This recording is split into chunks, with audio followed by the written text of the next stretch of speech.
नमस्कार, ये आकाशवाणी शिमला है। अब आप पूनम शर्मा से प्रादेशिक समाचार सुनिए।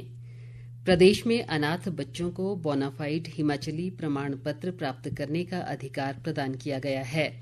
राज्य सरकार ने ये निर्णय उन अनाथ बच्चों के लिए लिया है जो पिछले 15 वर्षों से प्रदेश के बाल देखभाल संस्थानों में रह रहे हैं। मुख्यमंत्री सुखविंदर सिंह सुक्खू का अनाथ बच्चों को हिमाचली प्रमाण पत्र देने का ये निर्णय उनके उज्जवल भविष्य को सुनिश्चित करने और अन्य नागरिकों के समान अधिकार व अवसर प्रदान करने की दिशा में एक और अहम कदम है। उल्लेखनीय है कि इससे पहले के दिशा निर्देशों में ऐसी कोई व्यवस्था न होने के कारण ये बच्चे कल्याणकारी योजनाओं और रोजगार के अवसरों से वंचित रह जाते थे। ईद उल फितर का त्योहार आज देश भर में धार्मिक श्रद्धा और उल्लास के साथ मनाया जा रहा है। इस दौरान लोगों ने ईदगाहों और मस्जिदों में नमाज अदा की और एक दूसरे को ईद की शुभकामनाएं दी। राष्ट्रपति द्रौपदी मुर्मू, उपराष्ट्रपति जगदीप धनखड़ और प्रधानमंत्री नरेंद्र मोदी ने ईद पर देशवासियों को शुभकामनाएं दी हैं। राष्ट्रपति व प्रधानमंत्री ने एक सोशल मीडिया पोस्ट के माध्यम से उम्मीद जताई कि ये त्योहार समाज में आशा, सद्भाव और दयालुता की भावना को बढ़ाएगा। वहीं प्रदेश भर में भी ईद का त्योहार हर्षोल्लास के साथ मनाया जा रहा है और लोग मस्जिदों में जाकर ईद की नमाज अदा कर एक दूसरे को ईद की बधाई दे रहे हैं। चैत्र नवरात्र के दूसरे दिन आज मां दुर्गा के ब्रह्मचारिणी स्वरूप की पूजा अर्चना की जा रही है। इनकी उपासना से मनुष्य में तप, त्याग, वैराग्य, सदाचार और संयम की वृद्धि होती है। नवरात्र के लिए सभी शक्तिपीठों सहित अन्य मंदिरों में सुबह से ही भक्तों का तांता लगा हुआ है।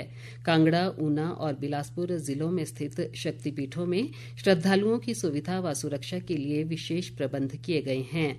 अधिक ब्यौरे के साथ हमारे ऊना संवाददाता।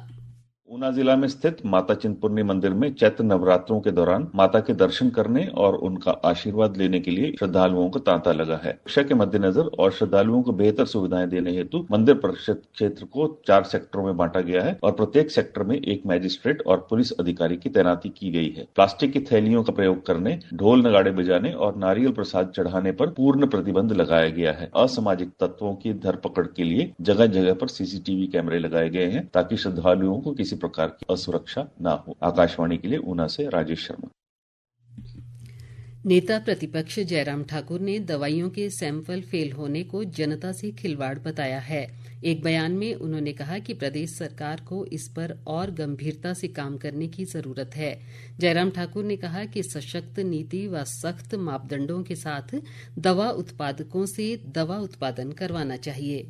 मुझे लगता है कि सरकार को और भी ज्यादा गंभीरता के साथ काम करने की आवश्यकता है और मैं यही कहूंगा, दवाइयों के सैंपल फेल होने का अभिप्राय तो सीधा सीधा है कि मनुष्य के जीवन के साथ बहुत बड़ा खिलवाड़ और मनुष्य के जीवन को संकट में डालना। इसलिए सरकार की ये प्राथमिकता रहनी चाहिए, खासतौर से जो भी मेडिसिन जो बने वो पैरामीटर जो उसके स्टैंडर्ड के हिसाब से होते हैं उसके हिसाब से बने और कहीं भी मनुष्य जीवन को दवाइयों से, जिस दवाई से अपनी वो जिंदगी बचाना चाह रहा है, वही दवाई उसके लिए जीवन के लिए संकट बन जाए।